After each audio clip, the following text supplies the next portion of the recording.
Bonsoir, c'est un plaisir d'être là. Merci pour votre fidélité à notre rendez-vous. Alors, pour qu'un chef d'entreprise puisse continuer à être productif, il faut qu'il soit en bonne santé. Il faut qu'il soit en bonne santé. Et la bonne santé, ça passe par plusieurs étapes. Et alors, vous allez vous rendre compte aujourd'hui que la plupart des entreprises ont à leur sein les médecins du travail. Mais malheureusement, on se rend compte que dans ces entreprises, presque personne n'est en bonne santé. C'est-à-dire que les employés passent leur temps au centre de santé de l'entreprise. Si ce n'est pas les repos maladie, alors comment on peut continuer à être malade alors qu'on a la médecine au sein de l'entreprise? Tout simplement parce que nous subissons une forte pression. Et qui dit chef d'entreprise dit responsabilité.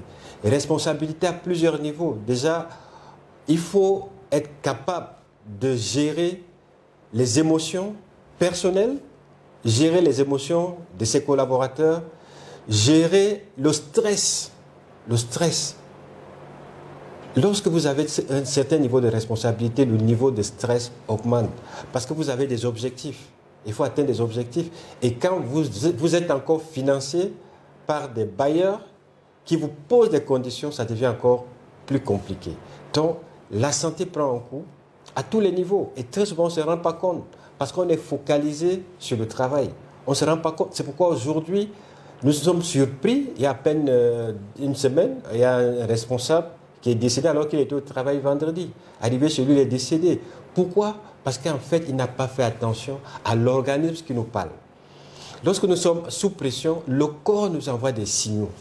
Mais on est tellement focalisé sur ce que nous faisons que ces signaux passent généralement inaperçus. Et lorsque les signaux s'accumulent, la santé prend un coup, les organes prennent un coup, et vous allez vous rendre compte, vous pouvez avoir quelqu'un sur le papier, c'est noté qu'il a 30 ans, il a 35 ans, mais son métabolisme est déjà à 50 ans.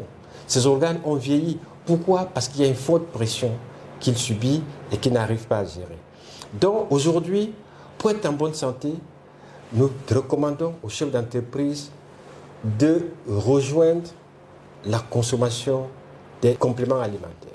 Les compléments alimentaires sont très importants déjà parce qu'ils permettent de réguler le fonctionnement du système. Même quand vous croyez être en bonne santé, vous avez des compléments qui vont vous permettre de réguler le système, de l'équilibrer, de telle sorte que vous pouvez tenir le coup, qui vont vous renforcer le système, qui vont nettoyer le système, qui vont